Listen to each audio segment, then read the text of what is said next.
Y'all already know who it is. It's LD. You see the channel. You see the title of the video. I don't even want to like try to. I don't even want to. I don't want to like bullshit and take too long to get into what I got to talk about because I'm on break.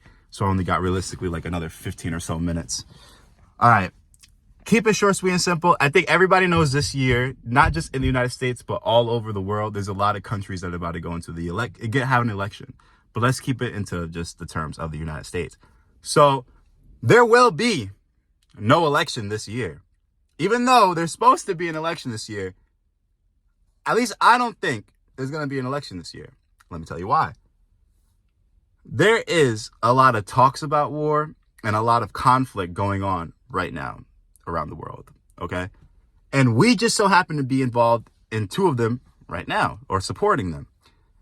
Now, there's also talks of another invasion, you know, the Taiwan and the CCP. So, realistically speaking, if we were to get dragged into a conflict, I don't know how many of you paid attention in history class, but clearly not a lot if no one's really seeing where this is going. And let's be real, we all know the government is corrupt and like to do like little slimy, shady shit. If they decide, right, and by they, like realistically, the president could do, like, let's just say if they decide to start war, we can't change presidents during times of war. It's part of like, you know, the legislative, I think that's, the legislative branch.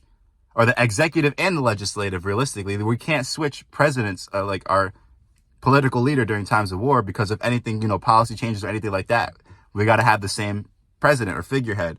So there's a lot of ways that they can take this realistically. Like, think about it, like, because, you know, if they want someone in office that they can't get right away, they'll put somebody else that you know, a shithead in there to get rid of them and to replace it with the guy that they really want. I mean, they did this before. If you think about it with, you know, Gerald Ford and Richard Nixon.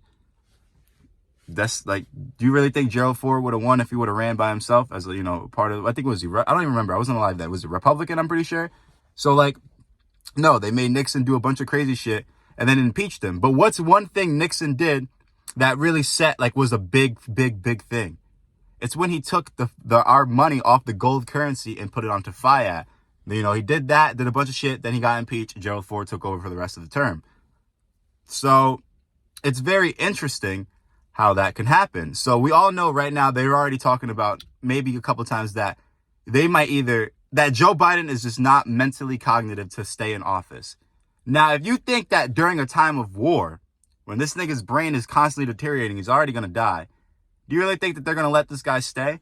So the thing is are they going to, one, follow down the way of the list that is supposed to go? So like if they don't want the president, then they go vice president. And if not the vice president, I think it's the speaker of the house. And if not the speaker of the house, then it goes down to, I think, the secretaries of like defense and state and all that stuff.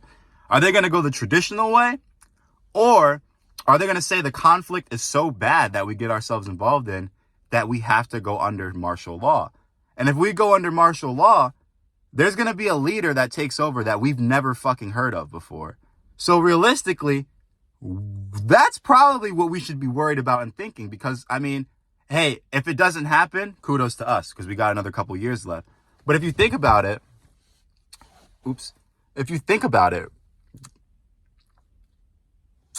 I mean, it could happen.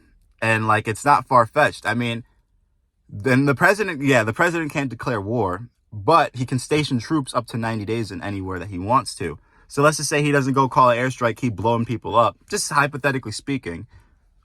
And eventually one of those places attacks us, and then, you know, the Congress gets together and they do a formal declaration of war, and now we can't switch presidents. There's not going to be an election. So realistically, even if, let's say, the next president isn't a Democrat or he isn't a Republican or someone that they don't want, or if it's even someone that the whole thing is just planned out, because I mean, realistically, you know, each wing is part of the same fucking bird, right? So like, they gotta, like, come on, they work together on the same shit.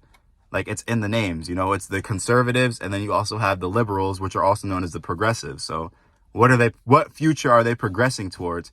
And what are the conservatives trying to conserve? And who are they conserving what and who for? So like, I don't know. Point is, they go hand in hand with each other. These people are not against each other like they may think they are. Their ideologies and how they want to go about doing certain things may be different, but their primary goal is practically the same. So we really should be wondering and focusing on what the fuck is going on right now. Just not inside the United States, but on a world stage level. Something big is coming. And not everyone's going to see this coming. Just keep an eye out, stay vigilant, and focused.